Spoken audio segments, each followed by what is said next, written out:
자, 오늘은 출애굽기 20장 1절부터 2절 말씀을 통해서 이제 십계명 서론에 대해서 좀 생각해보는 시간을 갖도록 하겠습니다. 지금까지 출애굽기 19장까지 강해를 쭉 진행을 해왔는데 이제 이번 주부터 20장 들어갑니다. 20장은 여러분들이 읽어보시면 알겠지만 전체가 이게 십계명에 관한 이야기예요. 십계명에 관해서 기록을 하고 있는 것인데 오늘은 이제 본격적인 내용에 들어가기 앞서서 십계명 서론에 대해서 좀 몇 가지를 살펴보도록 하겠습니다. 자, 예수님께서 이 마태복음 24장이 종말장이잖아요. 종말에 대해서 말씀을 하신 내용인데 그 말씀을 하시면서 어떤 말씀을 하신 적이 있냐면 마태복음 24장 12절 말씀 보시니까 불법이 성함으로 많은 사람의 사랑이 식어가리라, 이런 말씀을 하신 적이 있어요. 여기 불법이라는 말이 이제 원어를 보시면 어떤 내용이냐면 법이 없는 상태를 가리키는 거예요. 법이 없는 상태, 무법천지를 가리켜요. 근데 이 법의 핵심이 뭐냐면 십계명이에요. 십계명. 그러니까 법이 없다는 것은 어떤 법이 없다는 것이냐? 십계명이 없다는 거예요. 십계명. 십계명이 없고 십계명이 짓밟히는 상태를 가리키는 거예요. 무법천지가 돼요. 십계명이 없어가지고 짓밟혀가지고 무법천지가 되는 그런 세상이 올 것이다, 이 말씀을 하고 있는 거예요. 십계명을 사람들이 다 잊어버리고 십계명을 지키지 않고 십계명을 짓밟고 그런 시대가 올 텐데 이제 사랑이 식어진다, 이렇게 말씀을 하고 있어요. 사랑이 식어진다. 아니, 법이 없는데 사랑이 식어진다. 이게 잘 이해가 안 되고 연결이 안 되는 것 같지만 여러분들 아주 분명한 관계가 있어요. 제가 요즘에 여러분들도 좀 느끼실지 모르겠지만 시애틀 보시면은 얼마나 그 법 집행을 하는 경찰관들이 많이 줄었습니까? 어떤 사건을 계기로 해서 자꾸 경찰을 줄여야 된다 가지고 너무나 많이 줄였잖아요. 줄였는데 요즘 시애틀이 어때요? 여러분 뉴스나 이 매체를 통해서 보시면 알겠지만 얼마나 범죄가 많이 일어나고 있는지 몰라요. 그러니까 범죄 온상이 돼요. 제가 그래서 제 아들 시애틀 다운타운 놀러 간다 그러면은 가지 말라고 말릴 정도예요. 제 아는 경찰관은 어떤 몰에 간다 그러면 절대 거기 가지 말라고, 거기 총기 사건 났다고 그렇게 얘기를 할 정도예요. 여러분, 인간의 양심과 친절을 믿고 경찰력을 줄인다? 법 집행하는 경찰력을 줄인다? 가만 놔둔다? 그러면은 사랑이 넘치는 사회가 실현될 것 같죠? 막 간섭하지 않고 가만 놔두면 사람들이 서로 친절하고 사랑이 넘치면서 그런 행복한 사회가 도래할 것 같죠? 여러분, 절대 그렇지가 않아요. 법이 없으면 그 사회가 무너지고 사랑이 식어가요.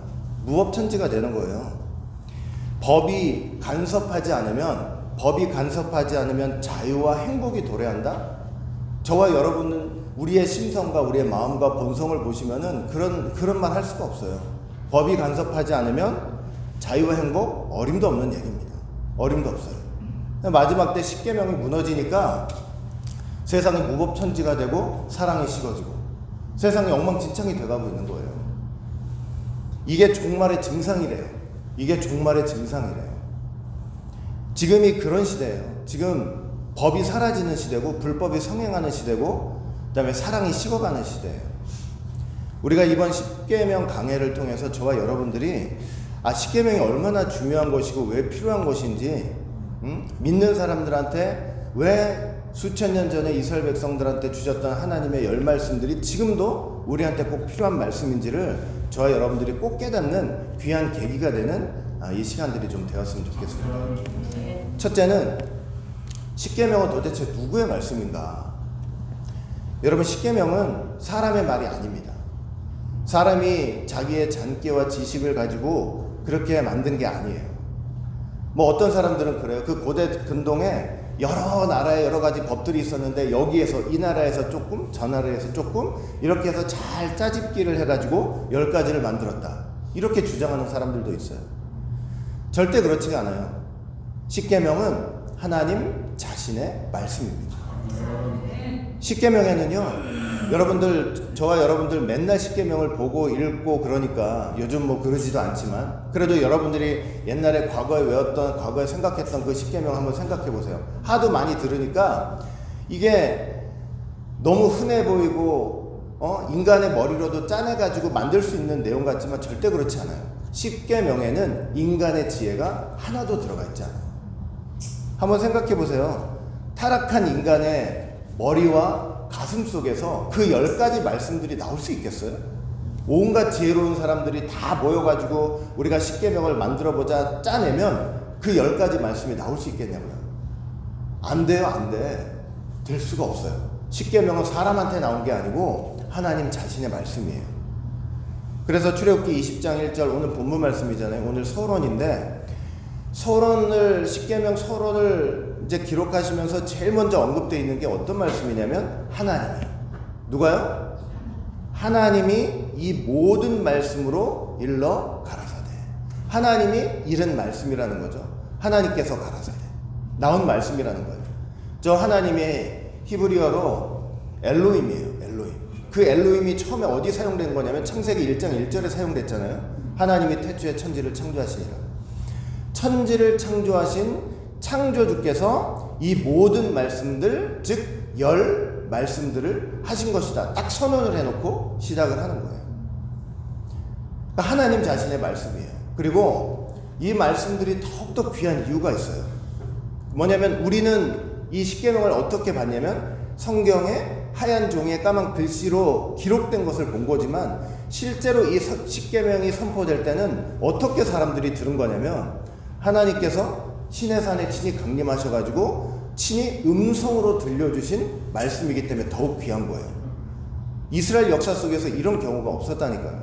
다 누구를 통해서 어떤 선지자 하나를 잡아가지고 이스라엘 백성들 전체한테 말씀하시고 그런 역사였지. 지금도 마찬가지예요. 지금도 여러분들 저희가 하나님께서 이 자리에 갑자기 강림하셔가지고 여러분들과 저한테 음성으로 들려주시는 말씀이 아니잖아요. 설교와 성경 공부를 통해서 성경을 읽으면서 그렇게 하나님의 말씀을 듣는 거지 친히 음성으로 드시는 말씀이 아니잖아요. 근데 이 십계명만큼은 이 10 말씀들만큼은 하나님이 친히 강림하셔가지고 이스라엘 백성들 전체에게 음성으로 들려주신 너무나 귀한 말씀이었던 거죠. 십계명만큼은 마치 어떤 거냐면 할아버지가 막 손자 손녀들 이렇게 모아놓고 이야기하듯이 해주신 말씀이에요. 그래서 성경 보시면 어떤 표현이 있냐면 신명기 33장 3절 보니까 여호와께서 백성을 사랑하시나니 모든 성도가 그 수중에 있으며 주의 발 아래 앉아서 주의 말씀을 받는도다. 그 십계명에 장엄하게 임재하셔가지고 그 10 말씀들을 하실 때 그걸 어떻게 묘사하느냐, 전부 온 이스라엘 백성들이 주의 발 아래 모여가지고 이렇게 주의 말씀을 듣고 있는 그 모습으로 묘사를 하고 있는 거예요. 얼마나 귀해요. 이게 칼라시라는 사람이 어떤 얘기를 했냐면 이 사건이 이 주의 발 아래서 주의 말씀을 듣는 이 사건이 창조부터 그 당시까지 인류의 역사에 있어서 가장 위대하고 중요한 사건이었다, 이렇게 말을 하고 있어요. 자, 그리고 이 사건은 궁극적으로 본질적으로 무엇을 예표해주고 있냐면 요한복음 1장 14절 말씀대로 말씀이 육신이 되어서 우리 가운데 거하시네. 그분이 누구예요? 예수님이시잖아요. 그 예수님이 이 땅에 오셔서 사람들과 친히 한 사람 한 사람 만나주시면서 그 음성, 예수님의 음성은 곧 누구의 음성이에요? 하나님 자신의 음성이잖아요. 그 음성으로 하나님의 말씀을 선포하게 될 것을 예표해주고 있는 거예요. 그러니까 여러분, 그 모습을 묘사한 것 중에 가장 저는 십계명을 선포할 때와 유사한 그 상황이 어떤 장면인지 이렇게 꼽아보니까 이 장면이더라고요. 누가복음 10장 39절 보니까 그에게 마리아라는 동생이 있어 주의 발 아래 앉아 주의 말씀을 듣더니, 십계명에서 십계명 선포할 때 그 온 백성이 주의 발 아래서 그의 말씀을 들었듯이 이 마리아가 지금 어떻게 하고 있어요? 주님의 발 아래에서 주님의 음성을 듣고 있는, 이게 뭐 십계명에서 시내산에서 선포하신 그 말씀 그대로 연상이 되고 있잖아요. 그러니까 이런 역사가 예수님을 통해서 이루어진 거예요. 오늘날 우리도 마찬가지예요. 저와 여러분들 지금 교회 나와서 하나님 말씀을 듣고 계시죠? 이게 어떤 역사냐면 전부 다 주의 발 아래 나오셔서 주님의 음성을 듣고 있는 역사라는 것을 여러분 꼭 믿으시기를 바라겠습니다. 얼마나 귀한 자리인지 몰라요. 그 다음에 두 번째, 십자가, 이 십계명은 누구를 대상으로 한 말씀이었나? 누구를 대상으로? 여러분들이 오늘 십계명 말씀 서론을 들으시면서 가장 이제 핵심적으로 들으셔야 될 내용이에요. 이게 십계명은 누구를 대상으로 선포된 건가? 출애굽기 20장 2절 오늘 본문 말씀이죠. 나는 너를 애굽 땅 종되었던 집에서 인도하여 낸 너의 하나님 여호와로라. 이런 말씀을 하셨어요. 자, 여러분들 이거 딱 보시니까 지금 하나님께서 십계명을 누구한테 선포하고 계시는 거예요? 누구한테 말씀을 하고 계시는 거예요? 네. 자, 이스라엘인데 어떤 이스라엘이냐면 애굽 땅에서 종노릇 하다가 해방된 이스라엘을 향해서 말씀하시는 거예요. 대상이 누구라고요? 해방된 이스라엘.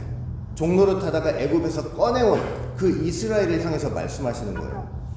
여러분, 하나님이 애굽에서 노예 생활하던 이스라엘을 찾아가서 거기서 십계명 말씀하신 거 아니에요. 노예 생활을 하던 이스라엘한테 찾아가가지고 십계명 딱 주시면서 얘들아, 나 좀 잘 들어봐. 너희들 내가 지금 십계명을 줄 텐데 이 십계명 너희들이 잘 지키면서 올바르게 사는 것을 보면 그러면 내가 너희들 출애굽시켜줄게. 이게 아니에요. 이거 아니에요. 무슨 말인지 아시겠어요? 그게 아니고 출애굽을 이미 시키신 다음에 해방된 이스라엘 백성들에게 주신 말씀이에요. 우리가 여기서 무엇을 알 수 있냐면은 구원의 은혜가 십계명보다 율법보다 먼저 앞선다는 사실이에요. 은혜가 법보다 앞서요. 은혜가 법보다 앞서요. 이스라엘은요, 구원을 받기 위해서 십계명을 받은 게 아니고 하나님께서 그들을 구원하셨기 때문에 십계명을 주신 거예요. 십계명은 노예 생활하는 이스라엘 백성들한테 주실 수 없는 말씀이에요. 끄집어내서 출애굽 시킨 다음에 해방된 이스라엘 백성들한테 주실 수 있는 말씀이에요. 십계명은 하나님이 구원하신 사람들 앞에 마련해 두신 삶의 방식이에요. 내가 너를 구원했는데 너 구원받은 백성으로 이렇게 살아야 돼 하는 그 삶의 방식으로서 십계명을 주시는 거예요. 그래서 십계명은 애굽에서 내가 어떻게 빠져나오는가 하는 그 구원의 지침을 가르쳐 주는 것이 아니고 구원받은 사람들이 하나님 안에서 살도록 돕는 규칙인 거예요. 이해가 되세요? 이해가 되시죠? 구원받은 백성들은 십계명 안에서 진정한 자유를 누릴 수가 있어요. 참된 자유. 그냥 육신적으로만 애굽에서 나오는 그런 자유 아니에요. 그런 자유가 아니라 그 십계명이라는 하나님 말씀 안에서 진정한 자유를 누리게 되는 거예요. 이거는 비단 여러분 출애굽한 이스라엘 백성들만의 이야기가 아니에요. 그 출애굽 사건은 오늘날로 영적으로 말하면 뭐예요? 우리가 예수 믿고 구원받게 된 사실을 가리키는 거잖아요. 그러니까 예수님을 통해서 영적으로 출애굽을 한 우리를 향한 말씀이기도 해요. 네? 십계명은요, 이스라엘 백성들한테만 주신 말씀이 아니고 영적으로 출애굽한 예수 믿는 오늘 우리에게도 주시는 하나님의 영원하신 말씀, 영원하신 도덕법이 된다는 것을 여러분 꼭 믿으시기를 바라겠습니다. 여러분, 사람들은 그렇게 생각해요. 십계명 안에 있어야 자유가 아니라 십계명 밖에 있어야 자유가 아니냐고 사람들이 흔히 그렇게 얘기해요. 왠지 아세요? 왜 그래요? 십계명을 이렇게 여러분 가만히 들여다보세요. 전부 뭐냐면 너 이거 해야 돼, 이거 해야 돼, 이거 해야 돼, 이거 하지 말아야 돼, 하지 말아야 돼, 하지 말아야 돼. 여러분, 타락한 본성을 가진 사람이 제일 듣기 싫어하는 소리가 뭔지 아세요? 너 이거 해야 돼, 이거 해야 돼, 너 이거 하지 말아야 돼, 이거 하지 말아야 돼. 제일 듣기 싫어요. 제일 듣기 싫어. 그러니까 십계명을 자유라고 생각하지 않아요. 속박이라고 생각하고 구속이라고 생각하는 거예요. 네? 어떻게 예수 믿고 해방된 사람들이 그런 속박 속으로 다시 들어가느냐고 항변을 하는 거예요. 그러나 여러분, 구원받은 백성들은요, 하나님 말씀 안에 있을 때 그 해라 하지 마라 그 말씀 안에 있을 때 진정한 자유가 있는 거예요. 너무나 쉽게 제가 예를 하나 들으면 교통법규 한번 생각해 보세요. 교통법규를 한번 생각해 보세요. 그 법규가 없다고 한번 생각해 보시라고요. 사람들한테 자율적으로 다 맡겨. 니네 자유대로 해라. 자유껏 해라. 그러면은 자유껏 사람들이 그러면 질서를 딱딱딱딱 그 법에 맞춰서 하는 것처럼 그 양심에 따라 딱딱딱딱 잘 해나갈 것 같으세요? 천만에 만만해. 법규가 없다면 차들이 자기 마음대로 지나다니다가 분명히 사고가 빈번하게 일어날 거예요. 빨간불인데 우리 지금 빨간불을 보면서도 지나가는 사람들이 얼마나 많아요. 오늘 제가 여기 지금 교회 온다고 이렇게 오는데 이 경찰들이 이렇게 바리케이트 해놓고 못 지나가게 하더라고요. 그래서 이렇게 이제 돌아서 왔는데 나중에 아들을 통해서 들어보니까 이따만한 큰 세마이 트럭이 빨간불인데 그냥 훅 지나가다가 13살짜리 어린아이를 쳐버린 거예요. 그 직사했어요 거기서. 예? 그 너무 안타까운 거. 근데 제 아들의 친구의 동생이 그걸 봤다는 거예요. 그래 걔는 얼마나 트라우마가 되겠냐고요. 여러분 법이 없으면 자유로울 것 같죠? 생명의 풍성함이 있을 것 같죠? 절대 그렇지 않아요. 구원받은 백성은 하나님의 십계명, 하나님의 열 말씀들, 하나님 말씀 안에 있어야 자유롭고 생명의 풍성함을 누릴 수가 있는 것입니다. 세 번째, 우리가 십계명은 어떤 마음가짐으로 지켜야 하는가? 어떤 마음가짐으로 지켜야 되는가? 십계명은요, 막 억지로 왜 소에다 멍에를 막 끌고 다니는 그런 마음으로 지켜서는 안 되고요. 우리를 구원해 주신 하나님의 그 크신 은혜에 감사하는 마음으로 드려야 돼요. 하나님께서 십계명을 누구한테 주셨다고 그랬어요? 출애굽시킨 당신의 백성들한테 주신 거 아니에요. 그러니까 그 이스라엘 백성들은 어떤 마음으로 하나님의 법을 지켜야 되냐면 나를 저 애굽에서 꺼내 주신 그 은혜에 감사하는 마음으로 말씀을 지켜야 되는 거죠. 오늘 우리로 말하자면 이거예요. 우리 하나님께서 예수님 통해서 우리 구원해 주시지 않으면 전부 지옥 불구덩이에 들어가 있을 거 아니에요. 그러니까 전부 지옥 불구덩이에서 우리를 꺼내 주신 그 사랑을 깊이 생각하면서 그 은혜에 감사하면서 하나님의 말씀을 지키는 거예요. 말씀은 어떻게 지키는 거냐면 사랑으로 지켜요. 왜? 그 사랑의 근거가 뭐냐? 예수님이 우리를 구원해 주신 사랑이에요. 그 사랑으로 지켜야 되는 거예요. 우리가 십계명을 지켜야 될 이유가 뭔지 아세요? 그분이 우리를 위해서 하신 일 때문이에요. 그분이 우리를 위해서 하신 일 때문에. 역사적으로 보면 이스라엘에서 꺼내주신 일이고 오늘날 보면 우리를 지옥 권세에서 꺼내주신 일 때문에. 우리가 뭐라고, 저와 여러분들이 뭐라고 십자가에서 그 상상도 할 수 없는 고통과 희생을 당하시면서 우리를 그 지옥에서 본인이 지옥의 그 고난을 다 당하시고 우리는 그 지옥에서 꺼내주신 그 은혜, 그 사랑, 거기에 감사해서 말씀을 지키는 거예요. 말씀을 그렇게 지키는 거예요.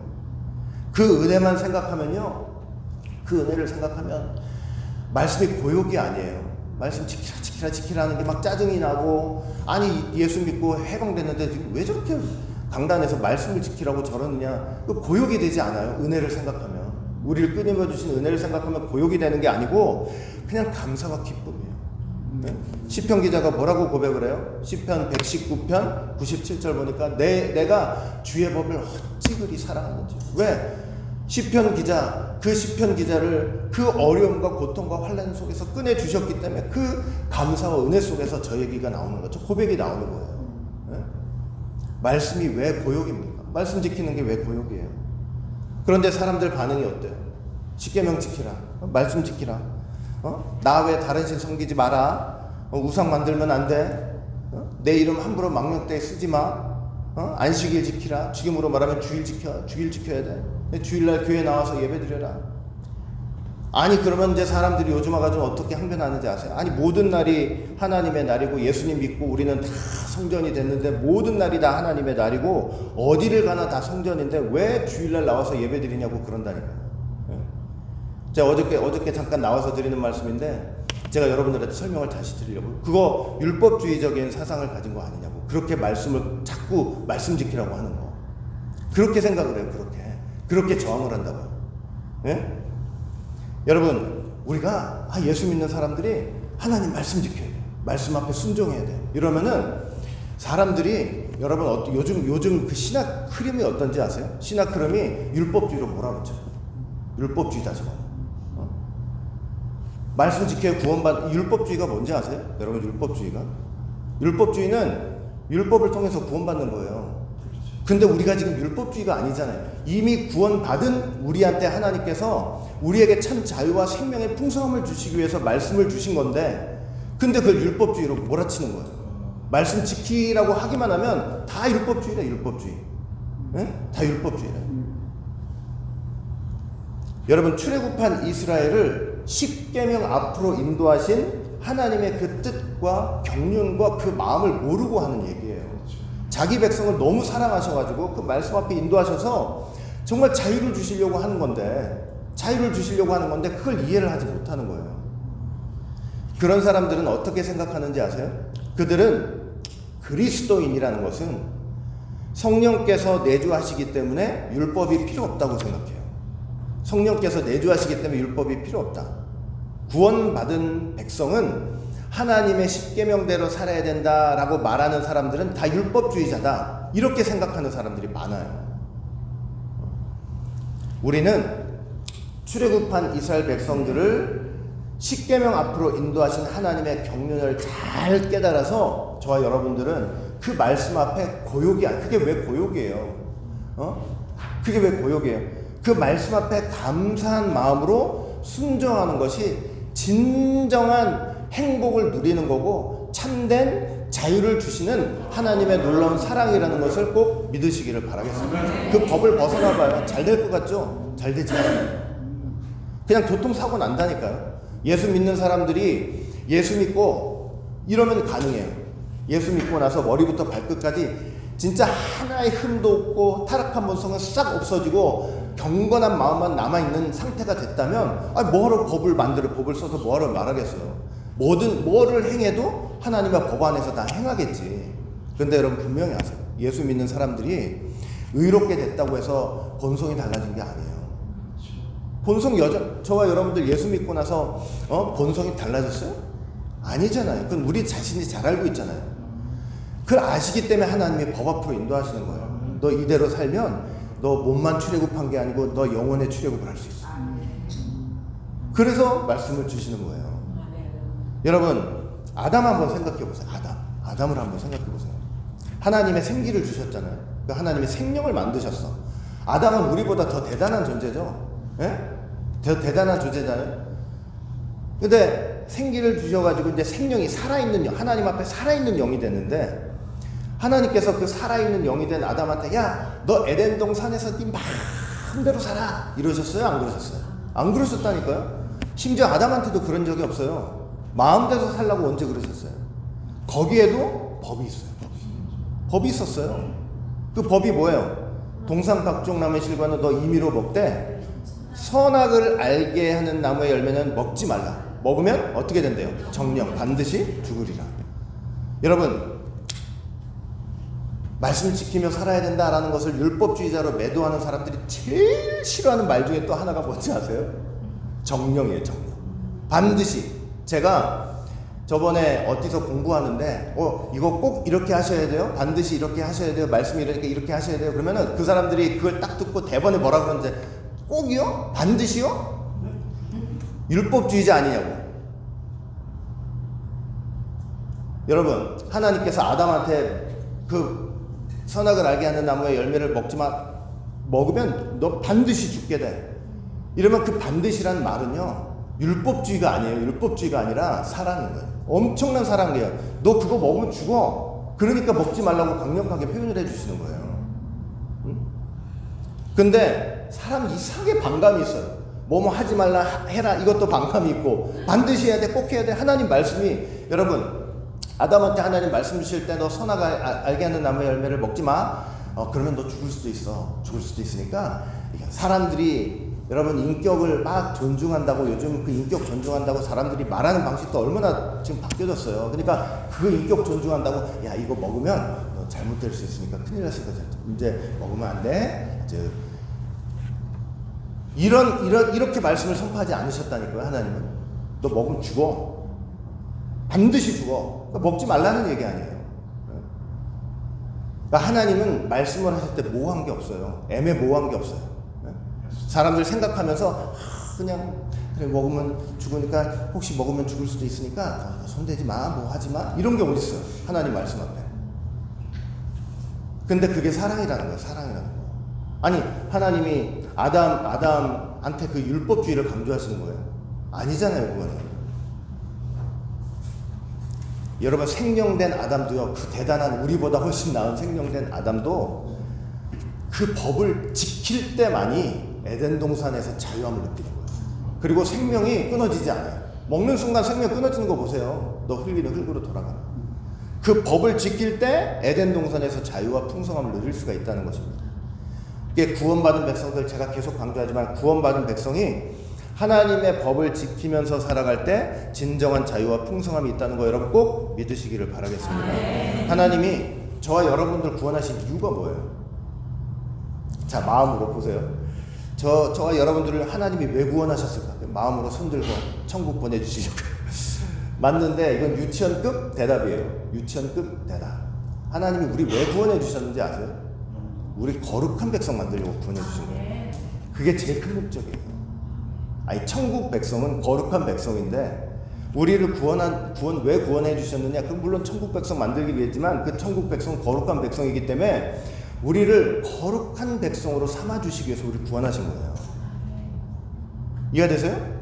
그래가지고 우리를 예수님 은혜 속에서 강권적으로 구원하신 다음에 반드시 어디로 인도하시는 거예요? 십계명으로 인도하시는 거예요.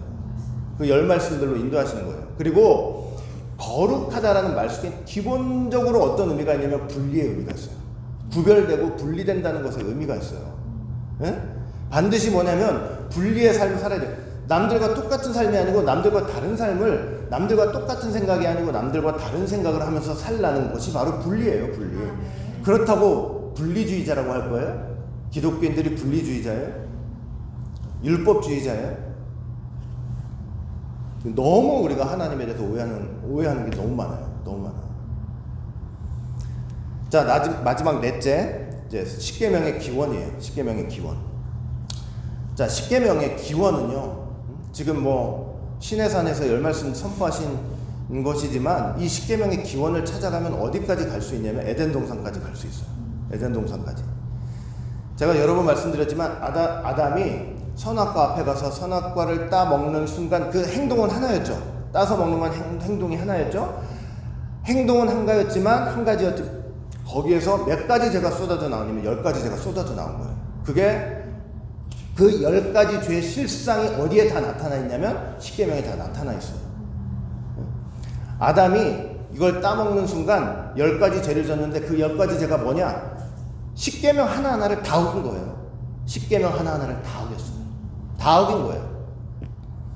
그러니까 이스라엘 전체를 모아놓고 하나님께서 음성으로 말씀하실 때 사실은 그게 어떤 현장이냐면 아담이 지은 죄의 실상을 천하 만민에게 공개하는 현장, 온 우주에 공개하는 현장이에요. 여러분, 그래서 우리가 앞으로 이제 다음 주부터 십계명을 하나하나 다 배워나갈 건데 그렇게 배우면서 아담이 십계명을 어떻게 어겼는지 여러분들 다 잘 아시게 될 거예요. 십계명은요, 타락한 본성의 실체가 뭔지 정확히 우리한테 보여주고 있어요. 우리 맨날 그러죠. 아니, 예수 믿지 않는 사람은 당연히 타락한 본성의 실체를 타락한 본성을 가지고 있고, 예수 믿어도 의인이라고 법정적으로 선언이 됐을 뿐이지 우리의 인격이 완전히 의인이 되는 게 아니잖아요. 타락한 본성이 여전히 있다 그랬죠. 그렇죠. 근데 여러분, 맨날 우리가 타락한 본성이니까 이거 타락한 본성이 뭐냐고, 그게 뭔지 아세요? 그게 십계명에 다 나타나 있어요. 타락한 본성의 실체가 십계명 속에 다 나타나 있어요. 응? 뭐냐? 그 타락한 본성의 실체가 뭐냐? 하나님만 섬겨야 되는데 다른 걸 섬기려고 하는 마음. 그 돈 섬기고 사람 의지하고, 그 다음에 주일 지키려 하지 않는 마음. 그 일주일 중에 하나를 내 날로 삼아가지고 좀 이거 지키라고 그러는데 그거 지키려 하지 않는 마음. 그게 타락한 본성이에요. 부모 공경해야 되는데 공경하지 않고, 탐심 내지 말아야 되는데 탐심 내지 않고, 거짓말하지 말라고 그랬잖아요. 악착같이 자기 유익과 이익을 위해서 거짓말하는 그 마음이 타락한 본성의 실체예요. 십계명에 타락한 본성의 실체가 고스란히 다 나와 있는 거예요. 고스란히. 그 십계명을 지키지 않으려는 마음이 타락한 본성이에요. 십계명. 그러니까 바로왕처럼 그 한마디 한마디 계명 하나하나에 바로왕 같은 완고함과 강팍함이 있어요. 저거 안 지킬래, 안 내보낼래. 그런 완고함이 타락한 본성의 실체인 거예요. 그리고 이 십계명은 본래 하나님의 영으로 생명으로 창조된 아담 마음에 본성적으로 새겨진 법이었어요. 아담 마음에 본성적으로 새겨진 법. 하나님의 형상대로 창조된 인간 있죠, 아담. 하나님의 형상대로 창조된 인간의 마음 속에는요, 이 십계명 10 말씀들이 그냥 자연적으로 새겨져 있어요. 마음에 자연적으로 새겨져 있어요. 여러분, 로마서 2장 여기 지금 안 적혀 있는데 제가 읽어드릴 테니까 잘 들어보세요. 로마서 2장 14절부터 15절 제가 표준 세번역으로 읽어드릴게요. 한번 들어보세요. 율법을 가지지 않은 이방 사람이 사람의 본성을 따라 율법이 명하는 바를 실천하면 그들은 율법을 가지고 있지 않아도 자기가 자기에게 율법이 됩니다. 그런 사람은 율법이 요구하는 일이 자기 마음에 적혀 있음을 드러내 보입니다. 이게 무슨 말이냐면, 율법이 주어지지 않는 이방인 마음에도, 이 본성에도 어떤 게 있을 수 있냐면, 이 본성적으로 남의 거 훔치면 안 되지, 이런 마음이 있을 수 있다는 거예요. 그래서 만약에 안 훔치려고 노력하는 삶을 살아요. 그러면 뭐냐면 이 기록된 율법은 없어도 자기 마음에 그 율법이 새겨져 있는 거라는 거예요. 그러나 그렇다고 해도 그 율법대로, 새겨진 율법대로 다 살 수 있을까요? 그렇지 않죠. 남의 거 훔치지 않아도 머릿속으로, 마음속으로 남의 거 좋은 거 갖고 있으면, 야, 저거 좋은데 갖고 싶다는 순간 그 법을 어기는 거니까 완벽하게 지킨다는 게 아니고, 마음에 본성적으로 그렇게 거짓말은 나쁜 거지 하면서 새겨질 수 있다는 거예요. 마음에 새겨진 율법이 있을 수 있다는 거예요. 여러분, 율법이 없는 이방인도 이럴진데 하나님의 형상대로 창조된 아담 안에는요, 하나님께서 아담을 통해서 원하시는 삶의 방식인 십계명이 그냥 마음에 본성적으로 새겨져 있었던 거예요. 본성적으로 새겨져 있어요. 새겨져 있었는데 어떻게 됐느냐? 새겨져서 어떻게 됐느냐? 타락하는 바람에 그 마음에 새겨진 법이 지워졌기 때문에 하나님이 어떻게 하셨냐면 이스라엘 백성들에게 다시 선포를 해주시는 거예요. 또 돌에다 새겨주시는 거예요. 우리가 저와 여러분들이 그리스도 안에서 하나님의 형상으로 세워진 거잖아요. 하나님의 형상으로 세워졌기 때문에 하나님은 반드시 하나님의 형상으로 세워진 우리를 어디 앞으로 인도하시겠어요? 하나님의 말씀 앞으로 인도하시는 거예요. 반드시 말씀 앞으로 인도하세요. 십계명으로 인도하세요. 십계명이 지금처럼 처참하게 무너진 데가 어딨어요? 옛날에 미국 같은 경우는 막 공공기관에서도 외우고 써놓고 다 하잖아요. 이거 지금 다 무너졌잖아요. 여러분, 우리가 기독교인이지만 일주일에 한 번이라도 십계명 들여다보는 사람이 있어요, 없어요? 아무도 없잖아요. 우리도 그래요. 우리 자신도. 그러나 하나님의 본래 하나님의 경륜은 하나님의 형상으로 세워진 사람들은 무조건 십계명 앞으로 인도하시는 거예요. 무조건. 우리가 하나님의 말씀들 안에서만 하나님이 기뻐하시는 사람으로 회복될 수 있다는 거 여러분 꼭 믿으시기를 바라겠습니다. 10수가 충만수예요. 10이 충만이에요. 충만수인데 그게 어떤 뜻이냐면, 말씀이라는 것에 왜 10이 들어가 있냐면 충만수라서 그래요. 뭐냐면 십계명에는 하나님의 뜻이 충만하게 있다는 거예요. 하나님의 뜻이 충만해요. 여러분, 이게 잘 들어보세요. 우리가 살다 보면 하나님의 뜻이 뭐냐 이렇게 고민할 때가 많잖아요. 이렇게 하는 게 하나님의 뜻이냐, 저렇게 하는 게 하나님의 뜻이냐. 그럼 뭐가 뜻이냐, 하나님의 뜻이냐. 근데 이렇게 내가 여기 서 있다가 이렇게 가는 게 하나님의 뜻이냐, 저렇게 가는 게 하나님의 뜻이냐, 그게 하나님의 뜻이 아니고 하나님의 뜻은 십계명이에요. 십계명 안에 다 있어요. 내가 가는 길이 그 말씀들에 부합하느냐 부합하지 않느냐에 따라 내 길이 하나님의 뜻인지 아닌지가 결정되는 거예요. 이렇게 가는 거 저렇게 가는 게 뜻이냐, 이게 고민이 아니고, 이렇게 가는 길이 그 십계명 말씀 앞에 부합되는 거냐, 그러면 그 길이 하나님의 뜻이 되는 거예요. 하나님의 뜻이 충만한 게 십계명이에요. 그리고 10수는 여러분들이 이제 많이 배워서 알겠지만 돌아가는 수라 그랬죠? 10 다음에 다시 뭐예요? 11, 12, 13 돌아가는 수라 그랬죠? 그건 뭐냐면 우리가 이 하나님의 말씀들 안에서 하나님 앞에 다시 돌아갈 수 있다는 것을 말씀을 하고 있는 거예요.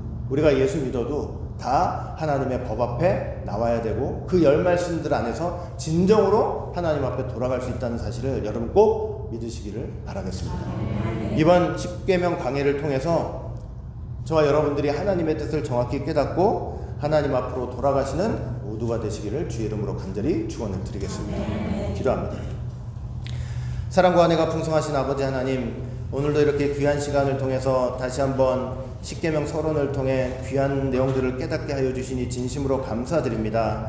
우리가 예수님을 영접하고 구원받은 백성으로서 이제 내 안에서 하나님의 법 없이 마음대로 살아가는 것이 아니라 오히려 더욱더 하나님의 법 안으로 하나님께서 인도하셔서 그 말씀대로 살아갈 때 진정한 자유와 생명의 풍성함을 주신다는 것, 하나님의 인도와 보호가 있다는 것 깨달았사오니 늘 말씀 앞에서 정말 저희들 자신을 치고 복종하면서 말씀대로 순종하게 노력하고 계시는 모두가 될 수 있도록 인도하여 주시옵소서. 감사하며 예수님 이름으로 기도합니다. 아멘.